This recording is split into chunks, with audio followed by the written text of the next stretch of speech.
Pile poil, pile poil, pile poil. Judy Kael Idiata. Bonjour l'univers. Bonjour le cosmos. Bonjour le monde. Bonjour l'Afrique, mon continent. Bonjour les Blacks. La peau de mes ancêtres, de mes parents et de mes enfants. Bonjour le Gabon. Ce matin, je viens vous saluer et m'efforcer à tenir la ligne qui nous mène vers la liberté, la libération totale et la dignité restaurée par notre éminence Laurent Koudou-Gbagbo, notre papa, notre oncle, nous a donné la connaissance. Donc je suis là toujours pour la diffusion des informations, de la connaissance reçue du PPA, du Parti des peuples africains, du tout-puissant Laurent Koudou-Gbagbo, à travers la CURFP, donc la CURFP, la cellule universitaire de recherche et de formation politique, parce que là-bas où nous avons reçu les enseignements et le devoir patriotique et citoyen nous recommande de vous les diffuser. Donc nous sommes dans le contexte de l'étude de la politique, parce que tout ce qu'on fait est politique. Nous sommes en train d'étudier la politique, précisément l'étude des groupes de pression. Nous n'allons pas nous répéter, mais je vous conseille de suivre l'évolution des choses, parce que nous sommes déjà à une étape importante et cruciale, l'étude du système de pouvoir. Donc nous avons vu qu'en la politique, donc la gestion de la cité, l'art de gérer la cité, le milieu dans lequel nous vivons, nous avons compris que pour comprendre cette politique-là, il fallait organiser des systèmes politiques. Ces systèmes, en fait, l'étude de ces systèmes avait été appréhendée en trois philosophies. On les avait d'abord appréhendés dans le contexte institutionnel, puis dans le contexte des partis politiques, et enfin dans le contexte des groupes, donc les groupes de pression. Nous avons compris qu'en fait, on a expliqué qu'est-ce que c'est le groupe de pression, qu'est-ce que c'est un groupe de pression. Nous avons compris qu'en fait, on parlait de groupe de pression également parce que ces groupes-là agissaient comme pour réagir un fluide sur un organe mécanique. Et c'est ainsi qu'ils pouvaient aussi agir sur les instances dirigeantes de la même façon. Nous avons élaboré une forme de schéma théorique qui nous oriente jusqu'à aujourd'hui, qui nous guide dans notre enseignement, en expliquant qu'en fait les groupes de pression se situent dans le contexte du processus politique global, que ce processus se déroulait dans un système de pouvoir où agissaient certaines forces et qu'il subissait également l'influence d'un contexte culturel, et que c'était dans ce cadre-là qu'on pouvait étudier l'action des groupes et ressortir l'influence de cette action au niveau de l'intérêt général. Alors à partir de ce moment-là, on a engagé normalement l'étude du système de pouvoir. Il faut comprendre l'étude. Nous sommes en ce moment sur l'étude du système de pouvoir, qui est la partie 2 de l'étude. Donc au cours numéro 8. Vous allez voir dans les vidéos que je poste et dans les photos que je poste. Là, j'amène les explications pour vous amener à mieux appréhender et saisir les informations. Donc nous sommes dans l'étude du pouvoir, on a le système du pouvoir, on a défini le pouvoir, on a compris que le pouvoir ne pouvait se manifester que dans le cadre institutionnel, que l'institution en fait aussi ne pouvait pas donner un caractère efficace aux décisions prises au niveau du pouvoir, qu'il fallait distinguer l'aspect formel du pouvoir déterminé par les règles institutionnelles et son effectivité également. On a compris qu'en fait, à ce niveau, il fallait étudier le système institutionnel et son effectivité. On a défini le système institutionnel et on a également expliqué qu'en fait, l'analyse du système institutionnel nous a mené à considérer deux aspects, un aspect potentiel, un aspect actuel. On a expliqué que le pouvoir ne pouvait être visible que par certaines actions, qu'il ne se limitait pas aux actions, qu'il fallait montrer comment le potentiel du pouvoir se distribue et comment les actes de décision s'enchaînent et puis se déterminent mutuellement.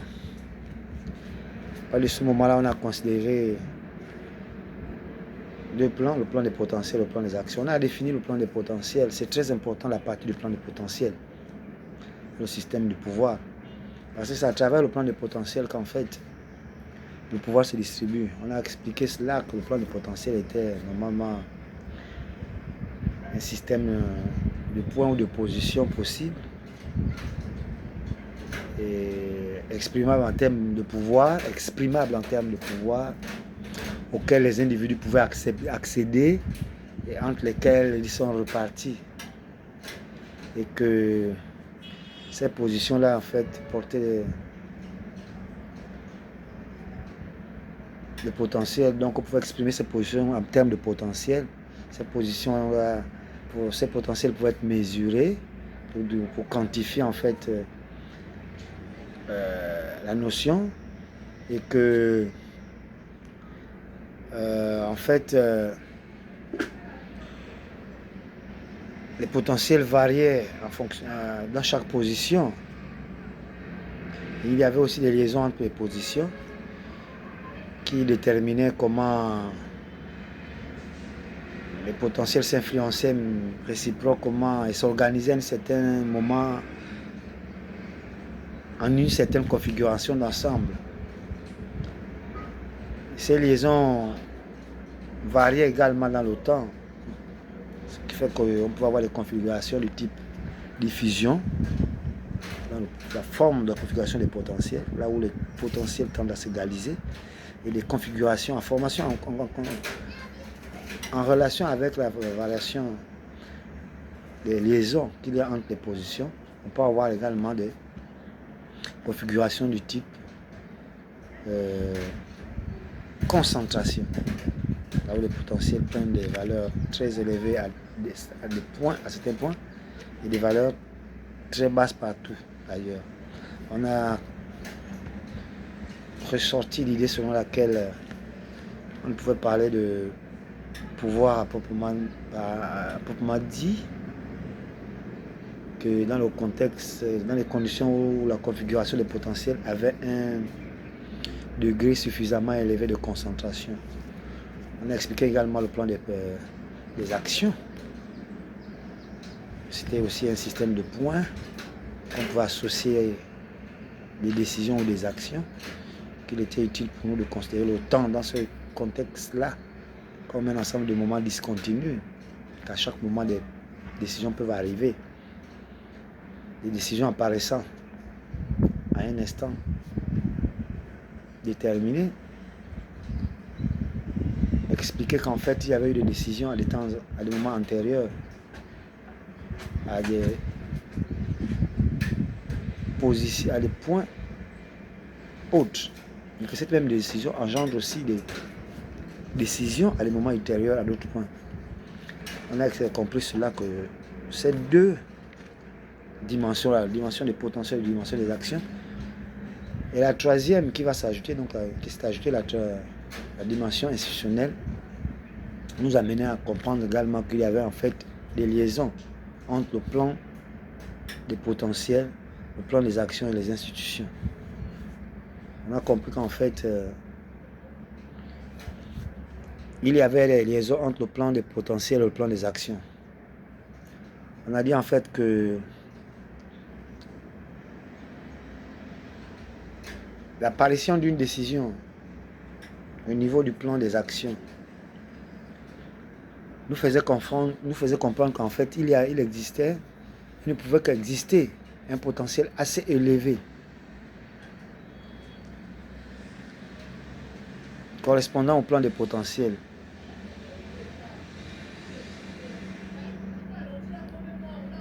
À ce point bien déterminé, là où est apparue la décision. Ça veut dire qu'en fait, une décision ne peut apparaître au niveau du plan des actions que s'il existe en réalité un potentiel suffisamment élevé correspondant à ce point au plan des potentiels. On a dit également que corrélativement, une décision en un point au plan des actions entraîne une modification du point correspondant, du potentiel au point correspondant au plan des potentiels, et que cette décision-là peut amener également, par l'intermédiaire des liaisons qui existent entre les positions au niveau du potentiel, du plan du potentiel, cette décision peut entraîner une modification plus ou moins étendue d'une portion du plan des potentiels. On a également compris qu'en fait, le plan des potentiels se projette au niveau du système institutionnel. On a compris que c'est à partir de la configuration des potentiels que les individus sont repartis, que les individus occupent les postes qui sont prévus dans les institutions. Et que,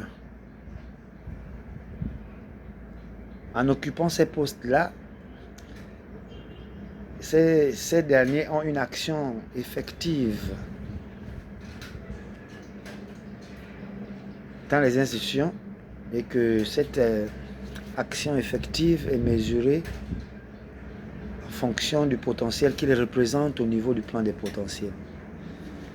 On a également pensé qu'en fait, il existe également une influence réciproque, sinon le système institutionnel contribue également à influencer la configuration du plan des potentiels. En tout cas, tout est dit dans le cours. J'essaie de l'expliquer pour que on puisse avoir en fait une fluidité dans la compréhension ou dans le raisonnement, dans notre évolution. On a également dit qu'il y avait une liaison entre les institutions et les actions, ou les actions des institutions. On a dit le type de décision qu'un individu peut prendre est sans doute déterminé par son potentiel effectif de pouvoir, mais aussi par la place qu'il occupe au niveau du système institutionnel, en fonction également des mécanismes de fonctionnement du système institutionnel. Là, nous sommes au niveau du cours numéro 7. Nous avons attaqué le cours numéro 8. Nous avons dit qu'en fait, un des problèmes au cours numéro 8, maintenant, toujours dans le système de pouvoir, l'étude du système du pouvoir, c'est-à-dire l'étude du groupe de pression à travers le système du pouvoir, on a compris qu'en fait, le problème le plus important, un des problèmes les plus importants qui existait dans le système du pouvoir était la compréhension, le questionnement. On se questionnait comment la concentration de pouvoir s'exerçait ou se manifestait à certains points de position possibles dans le système du pouvoir. Cela ramenait en fait à, on peut redéfinir la question questionnement en disant qu'en fait comment le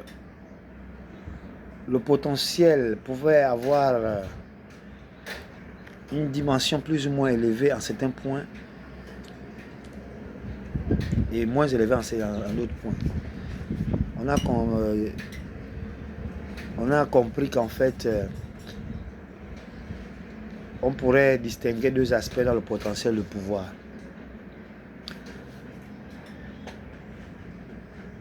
On pourrait considérer deux composantes, excusez-moi, dans le potentiel de pouvoir. La composante virtuelle et la composante institutionnelle. La composante virtuelle constitue la base du pouvoir et la composante institutionnelle, sa légitimation. On a également compris que la base du pouvoir pouvait consister en fait soit sur un consentement, soit sur un avantage stratégique comparatif. On a compris qu'en fait, le consentement était le phénomène primaire de la concentration. Il constitue comme un écoulement du potentiel vers une région plus ou moins étendue, vers un point privilégié. Il pouvait revêtir différentes formes. Adhésion à un chef charismatique, accepté en raison de certaines qualités personnelles. Il faut aussi prendre la forme de la délégation d'autorité à un représentant ou à un leader, en lequel on reconnaît ses propres conceptions, ses propres convictions, ses propres idéaux, ou bien dont on juge l'action utile à ses propres intérêts. On a aussi dit qu'on pouvait accepter de façon tacite les initiatives prises par tel ou tel individu. Acceptation aussi d'une contrainte jugée telle qu'elle ne justifie pas ou rend trop risquée la contrainte, plutôt la révolte. La révolte rend trop risquée la révolte. Donc on a aussi confirmé que le consentement peut donc avoir un aspect positif ou négatif, donc absence d'opposition directe. Il faut remarquer qu'un pouvoir doit toujours être en mesure, en réalité, de s'appuyer au moins en partie sur un consentement positif. Ça veut dire que même quand il utilise la contrainte, il doit bien faire appel en fait à un soutien actif d'un groupe d'individus suffisamment nombreux. On s'est arrêté là au cours numéro 8. On va continuer prochainement au cours numéro 9. En réalité, je veux quand même vous relayer le cours numéro 8. On avance en tâtonnant. Et ça ira inéluctablement crescendo. Je vais vous relire le cours numéro 8 là pour avoir de plus amples imprégnation, pour fluidifier le raisonnement. Prochain cours sera le cours numéro 9, l'avantage stratégique comparatif. Mais donc je vous relis le cours numéro 8 rapidement pour que on avance de façon conséquente et de façon solide. On dit ceci, cours numéro 8, la suite de la liaison entre les potentiels, les actions et les institutions. On dit ceci, il y a évidemment aussi une liaison entre le système institutionnel et le plan des actions. Le type de décision qu'un individu peut prendre est déterminé sans doute par son potentiel effectif de pouvoir, mais aussi par la place qu'il occupe dans le système institutionnel et plus exactement par rapport au mécanisme de décision de ce système. Un des problèmes les plus importants concerne la formation du plan des potentiels et sa dynamique propre. Il consiste à se demander en somme comment s'opère la concentration du pouvoir en certains points ou positions possibles dans le système de pouvoir. On pourrait distinguer dans le potentiel de pouvoir deux composantes.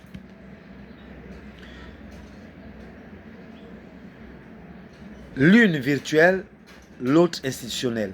La composante virtuelle constitue la base du pouvoir, la composante institutionnelle sa légitimation. La base du pouvoir semble pouvoir consister soit dans un consentement, soit dans un avantage stratégique comparatif.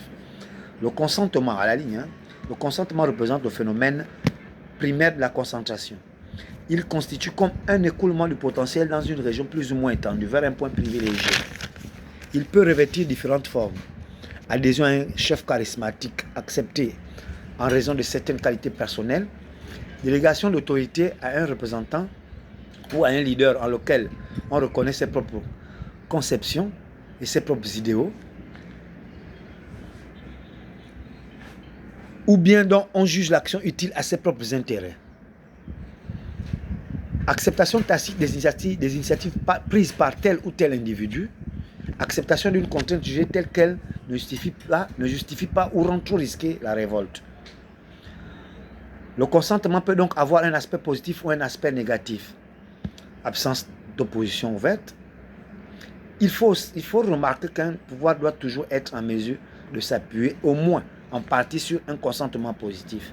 Même quand il utilise la contrainte, il doit bien faire appel au soutien actif d'un groupe d'individus suffisamment nombreux. On s'arrête là pour aujourd'hui. Comme on l'a dit, on découpe les cours.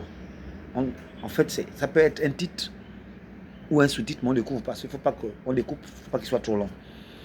Nous sommes toujours à la QRFP, à la CEI Université de recherche de formation politique du tout-puissant Laurent Koudou-Gbagbo. Faites un effort de prendre des enseignements, ça va vous aider à vous et à vos descendants pour défendre valablement la peau noire, l'individu noir qui a trop souffert, l'esclavage, la colonisation, aujourd'hui le néocolonialisme. Il ne suffit pas de crier au effort qu'il y a ceci, à cela. Non, il faut apprendre pour se défendre, pour comprendre et se défendre. Dans le prochain cours, sera le cours numéro 9. Et le poil, Dieu d'Aïmal et du Mirador. Je vous aime bien, bisous. On se retrouve au cours numéro 9. Je vous aime bien. Ciao.